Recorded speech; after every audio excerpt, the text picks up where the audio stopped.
Hello दोस्तों, स्वागत है आपका मेरे चैनल BSR स्टडी में।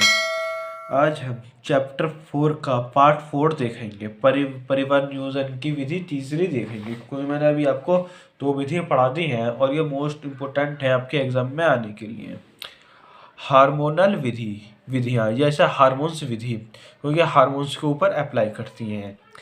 यह गर्भनिरोधक की अति सरल विधि है। इस विधि का उपयोग 2 प्रकार से किया जाता है। नंबर मुखीय विधि या तो मुखीय गोलियां। इसमें ऐसी हार्मोन्स की गोलियां खाई जाती हैं जो युग्माणु तथा गर्भ निर्धारण में हस्तक्षेप करते हैं। स्त्रियों के लिए ऐसी गोलियों में प्रोजेस्टेरॉन की अधिक तथा एस्ट्रोजन की कुल मात्रा होती है। इस हार्मोन्स का स्राव बहुत घट जाता है, जो अंडाशय को सक्रिय करते हैं। ये 2 प्रकार की होती हैं जो गोलियां होती हैं। एक मालाडी और दूसरी होती है सहेली गोली। क्या होती है दूसरी होती है सहेली गोली। यह होती क्या है, हम पढ़ेंगे पहले मालाडी। यह गोली आवर्त चक्कर में प्रथम दिन से 21 दिन तक नियमित रूप से ली जाती है। मतलब इसे गोली को पहले दिन से लेकर 21 दिन तक लगातार खाना पड़ता है और आवर्त चक्कर के अंतिम 7 दिनों में गोलियों को छोड़ दिया जाता है। जो 7 दिन होते हैं अंतिम 21 दिन के अंदर उन्हें छोड़ दिया जाता है ताकि ऋतु सर्वप्रथम हो सके।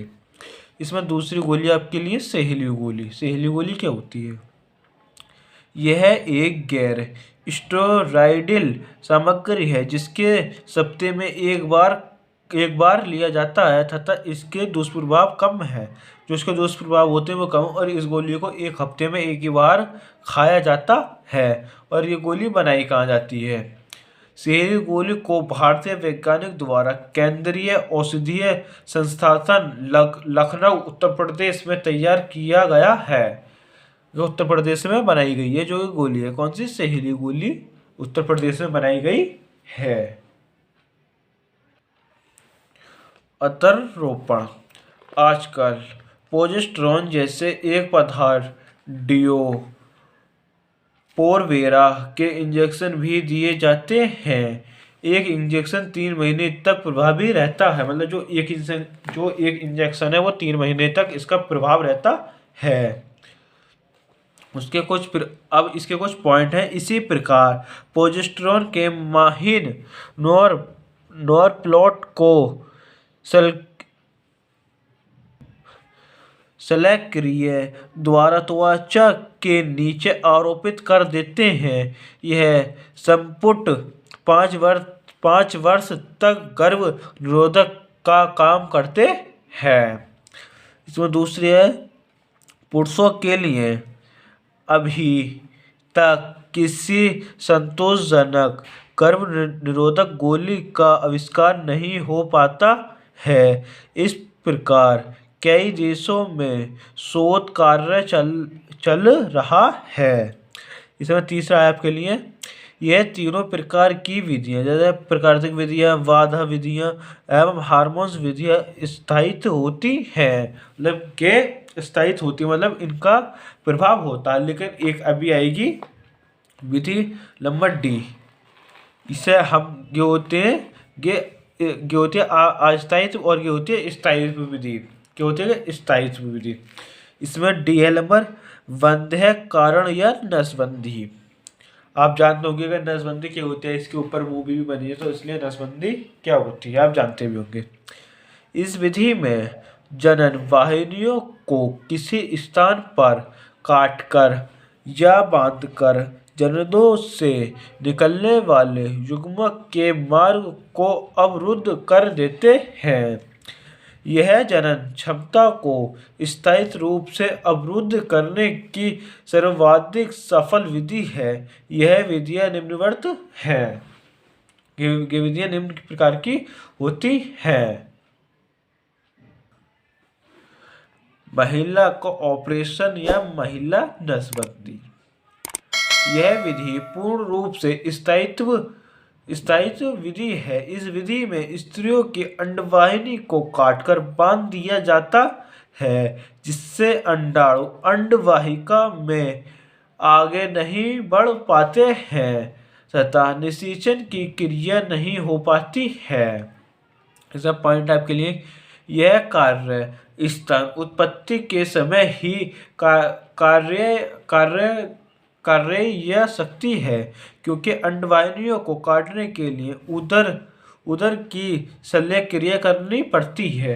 ये क्रिया ऐसी होती है, अगर आपकी एक बार नस काट दी गई तो दूसरा के वो नस नहीं जोड़ी जाती है, मतलब एक ही बार में परिवार नियोजन हो जाता है। मतलब एक ही बार में, मतलब जो शुक्राणु होती है, मतलब उसकी नस काटने के बाद उससे दूसरा का नहीं जोड़ा जाता है। और इसके काटने के बाद महिला अपने पुराने स्टेज में वापस नहीं आ पाती है, फिर उसे बहुत सोच समझ के चलना पड़ता है। आपको अपने स्क्रीन पर जो कि चित्र दिखाई दे रहा है, जिसमें मैं पेंसिल चला रहा हूँ, इसमें यहाँ पर अंडवाहिकों को काट कर बांध दिया जाता है। इससे क्या होती है, इससे नसबंदी हो जाती है। इससे शुक्राणु जो अंडाशय में से अंडाशय नहीं आ पाता है, और जब इसमें वीर्य जाता है पुरुष का, तो वो अंडाशय तक नहीं पहुंच पाता, वो यहाँ पर आकर संकलित नहीं हो पाता है। ठीक है, और इन दोनों चित्रों को भी याद रखना, क्योंकि इसमें दोनों चित्र आ सकते हैं बनवाने के लिए। इसे डिंबर वाहिनी भी कहते हैं। क्या बोलते हैं इसे डिंबर वाहिनी भी कहते हैं। ये विधि आपको समझ में आई। अब अगली विधि हमारी पुरुष का ऑपरेशन या पुरुष नसबंदी किस तरह होती है। इसमें है दूसरी, पुरुष या ऑपरेशन या पुरुष नसबंदी। इसमें पुरुष की शुक्र वाहिनियां काटकर बांध दी जाती हैं। यह ऑपरेशन अत्यंत सरल है तथा कभी भी कराया जा सकता है। इसका पुरुष की संभोग क्षमता पर कोई प्रभाव नहीं होता है। इसमें 2 पॉइंट है आपके लिए।